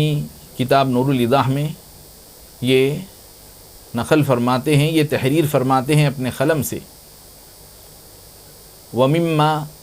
تَقَرَّرَ عِنْدَ الْمُحَقِّقِينَ أَنَّهُ صلی اللہ علیہ وسلم حی سبحان اللہ ممتع، کہ نبی اہل سنت والجماعت کے پاس یا حق پسند اور طالبان حقیقت کے پاس، حق پسند طالبان حقیقت جو لوگ ہیں ان کے پاس جو مسلمہ عقیدہ ہے، ان مسلمہ عقیدوں میں ایک یہ بات بھی ہے کہ نبی پاک صلی اللہ علیہ وسلم اس وقت زندہ ہیں، آپ باحیات ہیں، اور اللہ رب العزت کی طرف سے ہر طرح کی لذتوں اور ہر طرح کے آرام و آسائش آپ کو فراہم کیا گیا ہے، اور آپ عبادات اور تمام لذات سے لطف اندوز ہوتے ہیں۔ یعنی جس طرح دنیا میں آپ عبادتوں سے حضور کو، انبیاء کو لطف آتا تھا، اسی طرح عالم برزخ میں بھی ان کی وہ عادت کہ اللہ کی عبادت کر کے ان کو چین سکون پڑتا ہے، ان کی آنکھوں کی ٹھنڈک نماز میں ہے، وہ آج بھی ابھی بھی ان کے لیے یہی کیفیت رہتی ہے۔ اور نبی پاک علیہ الصلاۃ والسلام ارشاد فرماتے ہیں، ان اللہ حرم علی الارض ان تأکل اجساد الانبیاء، سبحان اللہ، بے شک اللہ تعالی نے زمین پر اس بات کو حرام کر دیا ہے کہ وہ انبیاء کے جسموں کو کھا جائے، گلا جائے، کہ انبیاء کے جسم عام لوگوں کی طرح، کافروں کے جسموں کی طرح گلتے سڑتے نہیں ہیں، ان کے جسم میں کیڑے نہیں پڑتے ہیں، کیڑے تو ان لوگوں کے جسموں میں پڑتے ہیں جو نبی پاک علیہ الصلاۃ والسلام کی شان میں توہین کرتے ہیں، آپ کی شریعت کو ڈھاتے ہیں، آپ کی سنت کو مٹاتے ہیں، تو ان لوگوں کے لیے ان کے جسموں میں کیڑے پڑتے ہیں۔ لیکن جو انبیاء کرام ہیں، اور انبیاء تو انبیاء کی سنتوں کو اپنانے والے، انبیاء کے ذکر میں اللہ کے ذات کی کبریائی، اللہ کی حمد و ثنا میں مصروف رہنے والے، انبیاء کرام پر درود و سلام عرض کرنے والے، انبیائی مشن سے جڑے رہنے والے لوگوں پر ان کے لیے اللہ کی یہ عنایت ہو جاتی ہے کہ انبیاء اور نبی پاک علیہ الصلاۃ والسلام کی ذات ستودہ صفات سے جس کا گہرا تعلق ہوتا ہے، وہ بھی، اس کو بھی اللہ رب العزت صدیقیت کا مقام دیتا ہے، ولایت کا مقام دیتا ہے، تو پھر اس کا جسم بھی، تجربات بتاتے ہیں، مشاہدات بتاتے ہیں کہ اس کا جسم بھی سلامت رکھ دیا جاتا ہے۔ تو پھر انبیاء تو ان کی شان کتنی اونچی ہوگی۔ پھر اسی طرح ایک اور حدیث میں آتا ہے کہ نبی پاک علیہ الصلاۃ والسلام ارشاد فرماتے ہیں، الانبیاء احیاء فی قبورہم یصلون، انبیاء کرام اپنی قبروں میں زندہ ہیں، سبحان اللہ، حیات ظاہری سے زیادہ بہتر حیات سے زندہ ہیں، نمازیں ادا فرما رہے ہیں، عبادتوں میں مصروف ہیں، اور ہر طرح کے لذات اور آرام و آسائش سے لطف اندوز ہو رہے ہیں۔ سبحان اللہ، سبحان اللہ، ماشاء اللہ، سبحان اللہ۔ ابھی ہم حیات نبی صلی اللہ علیہ وسلم کے متعلق ملاحظہ فرما رہے تھے کہ آئیے اب آخری 2 سوال رہ گئے ہیں کہ 12 ربیع الاول حضور پاک صلی اللہ علیہ وسلم کی ولادت مبارکہ کے متعلق جو جمہور کا مسلک ہے، یا حضور پاک صلی اللہ علیہ وسلم کی جو ولادت ہوئی، بعض 9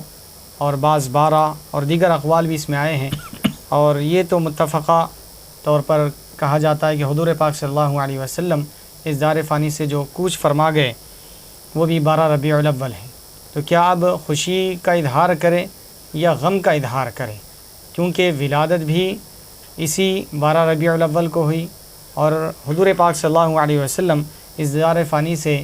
کوچ بھی اسی 12 ربیع الاول کو فرمائیں۔ تو اب ان دونوں چیزوں میں کس چیز کو ترجیح دی جائے گی؟ دیکھیے، جیسے کہ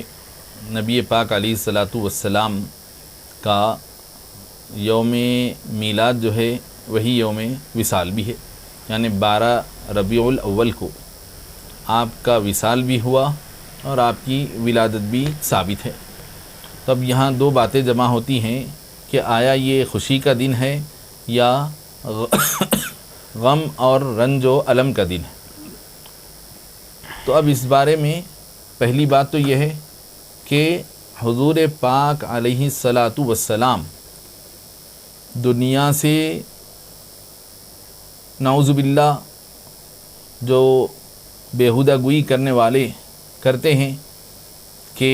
دنیا سے کیا رخصت ہو گئے کہ وہ حضور کو عام لوگوں کی طرح گناہگاروں، فاسقوں اور کافروں کی طرح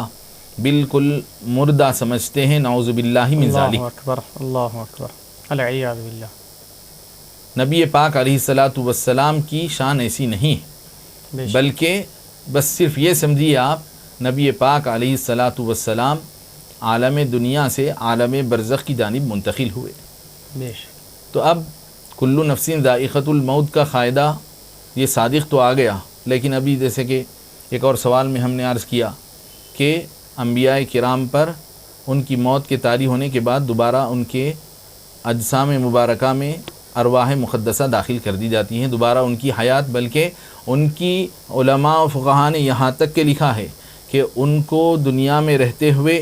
جو حیات دنیا تھی اس سے بہتر اور حیات مل جاتی ہے۔ سبحان اللہ۔ تو اب اس حساب سے یہ کوئی غم کا موقع نہیں رہا، سبحان اللہ۔ غم کے موقع کی بات نہیں رہی ہے، البتہ صرف اتنا حزن و ملال کی بات رہ جاتی ہے کہ حضور ہم سے مفارقت کر گئے، ہم سے جدا ہو گئے، لیکن ہمارے لیے تو حضور، کیونکہ ہم حضور پاک علیہ الصلاۃ والسلام کو اس دنیا میں حضور سے ہم کو ملاقات کا شرف نہیں ملا، تو ہمارے حق میں حضور کی حیات اور حضور کا وصال دونوں برابر ہیں، یعنی جو لوگ بعد کے زمانوں کے ہیں۔ البتہ اب غم کا موقع رہ جاتا ہے ان حضرات کے لیے جو حضور کو اس دنیا میں اپنی جسم کی آنکھوں سے جنہوں نے دیکھا ہے، یعنی صحابہ کرام، تو جو روزانہ نبی پاک علیہ الصلاۃ والسلام کی مجلس میں آنے جانے، حضور کے دیدار کے جو عادی ہو گئے تھے، ان کے لیے یہ بڑا جاں گداز لمحہ تھا کہ جو ہمیشہ نبی پاک علیہ الصلاۃ والسلام کے دیدار پر انوار سے مشرف ہو کر اپنے سارے غم و آلام کو بھول جایا کرتے،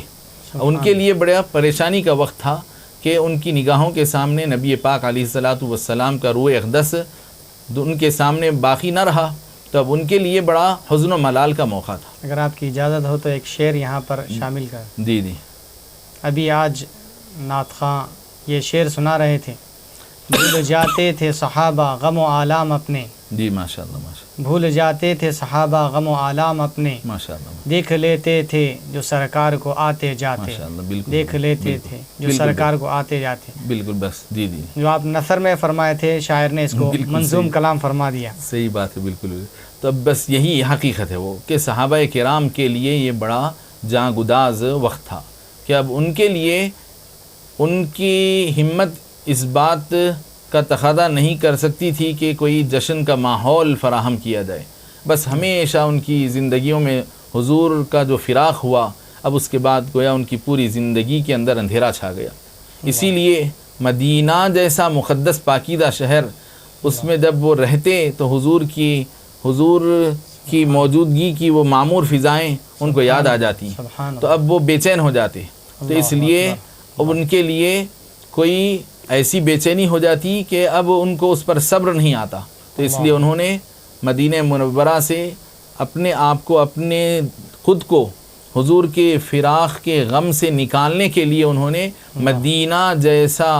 مقدس شہر چھوڑ کر دوسرے علاقوں میں منتقل ہو گئے اللہ اکبر، تاکہ اپنے غم کو ہلکا کیا جا سکے۔ اللہ تو اکبر، اب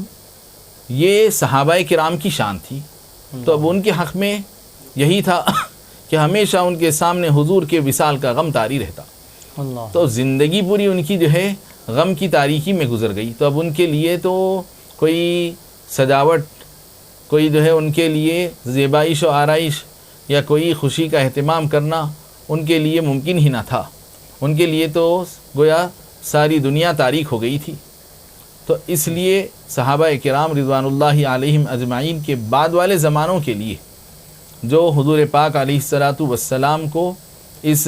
ظاہری دنیا میں آپ سے جب ملاقات نہیں کیے،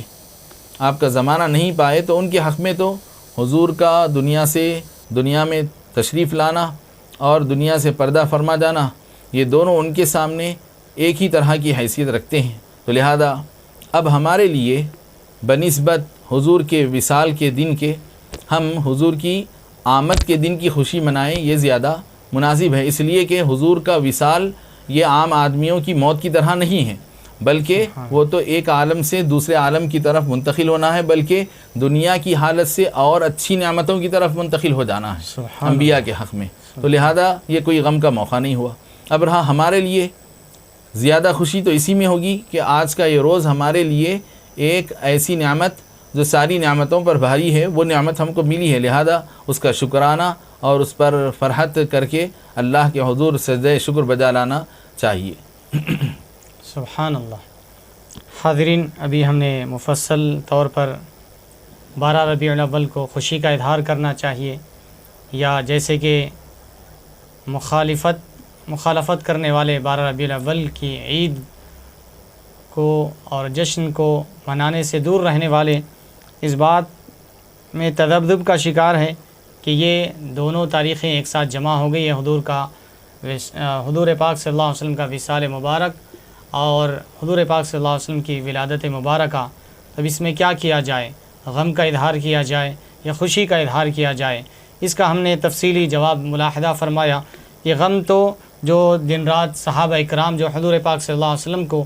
دیکھتے تھے، مشاہدہ فرماتے تھے اور فیضیاب ہوتے تھے، جب حضور پاک صلی اللہ علیہ وسلم اس دار فانی سے کوچ فرمائیں تو اس کے بعد ان کے لیے ساری دنیا تاریک اور اندھیری ہو گئی تھی، اس لیے اس غم کو دور کرنے کے لیے صحابہ اکرام نے مدینہ جیسا مقدس شہر کو چھوڑ دیا تھا۔ اب یہ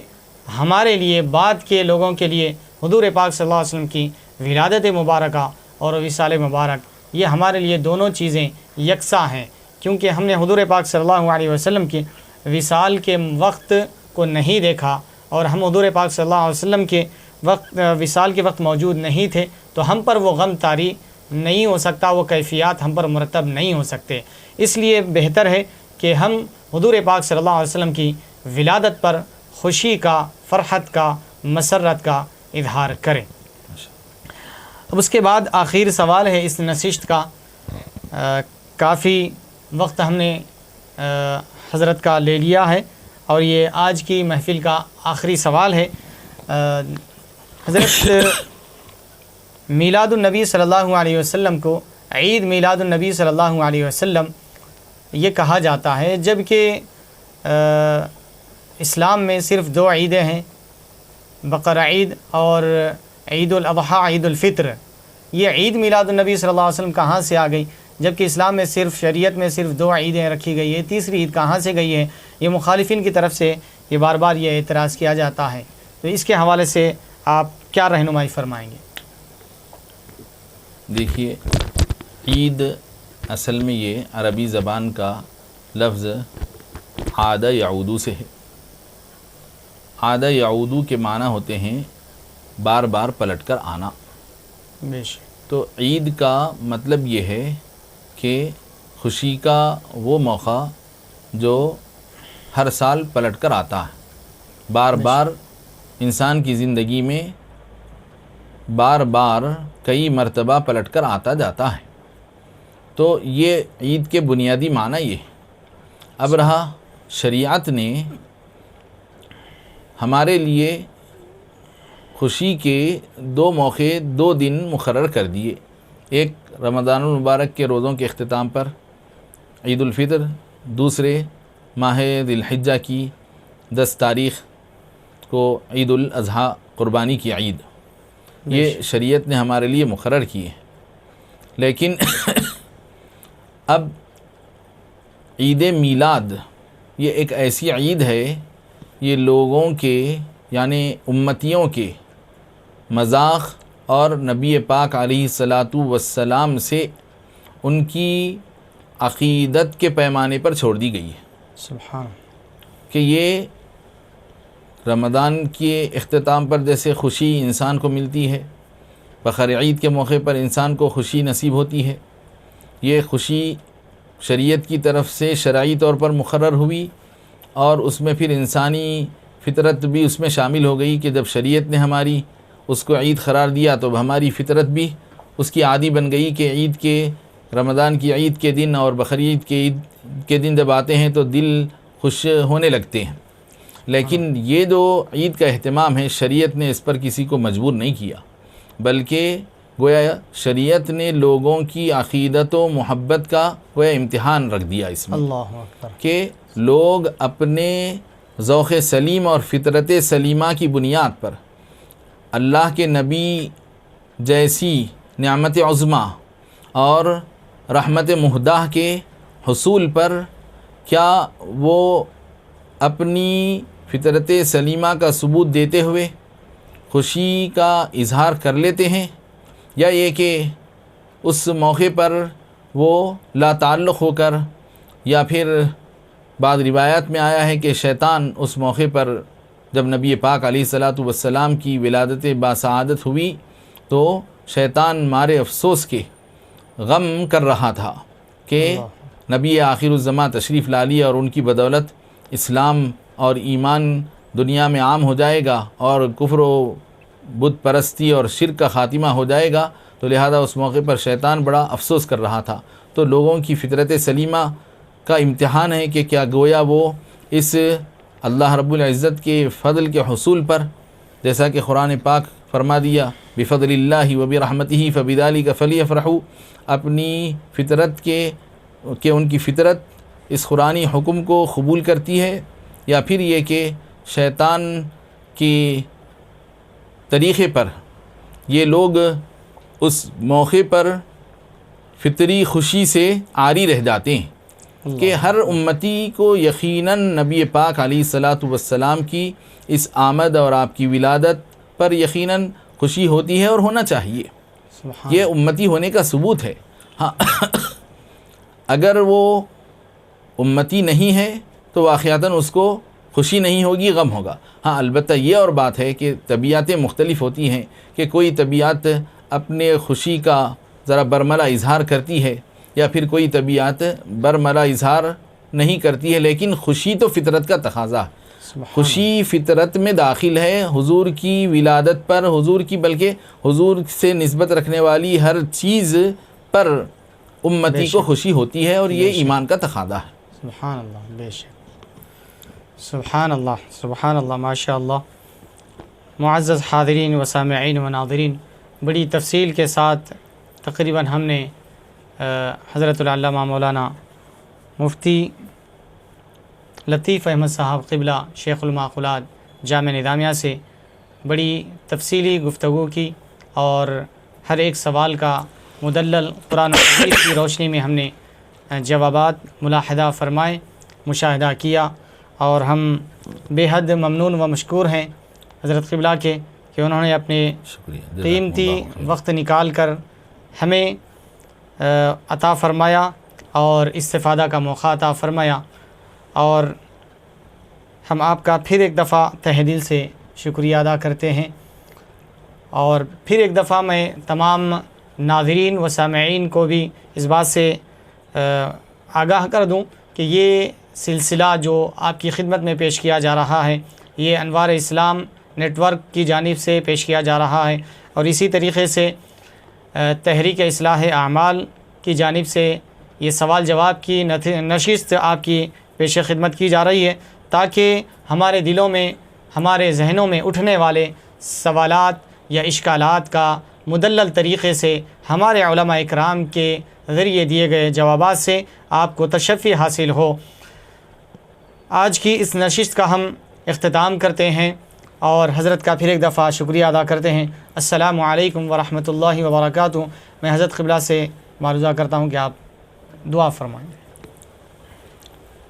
الحمد للہ رب العالمین والصلاة والسلام علی سید الانبیاء والمرسلین وعلى آلہ وصحبہ اجمعین. ربنا تقبل منا انك انت السميع العليم وتب علينا انك انت التواب الرحيم. ربنا آتنا في الدنيا حسنة وفي الآخرة حسنة وقنا عذاب النار. آمين. رب اغفر وارحم وأنت خير الراحمين. آمين. اللهم إنا نسألك العفو والعافية والمعافاة الدائمة في الدين والدنيا والآخرة. آمين. اللهم إنا نسألك موجبات رحمتك آمين. وعزائم مغفرتك آمين. والعزيمة على الرشد آمين. والغنيمة من كل بر آمين. والسلامة من كل إثم آمين. والفوز بالجنة والنجاة من النار. آمين. وصلى الله تعالى على خير خلقه سيدنا محمد وآله وصحبه وبارك وسلم أجمعين والحمد لله رب العالمین. کفارۃ المجلس پڑھ لیں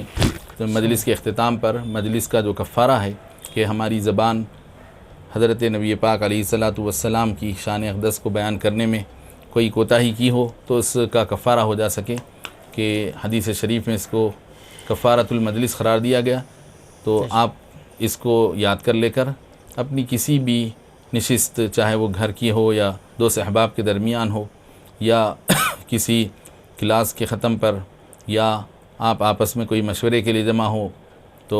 اس کے اختتام پر یہ پڑھ لیا کریں تو آپ کی زندگی میں انشاءاللہ برکت شامل حال ہوگی اور جو قصور ہوئے ہیں وہ معاف ہو جائیں گے. اس کی بڑی اہمیت ہے کہ کفارۃ المجلس سبحان اللہ و بحمدہ سبحانک اللہم و بحمدک اشہد ان لا الہ الا انت استغفرک و اتوب الیک.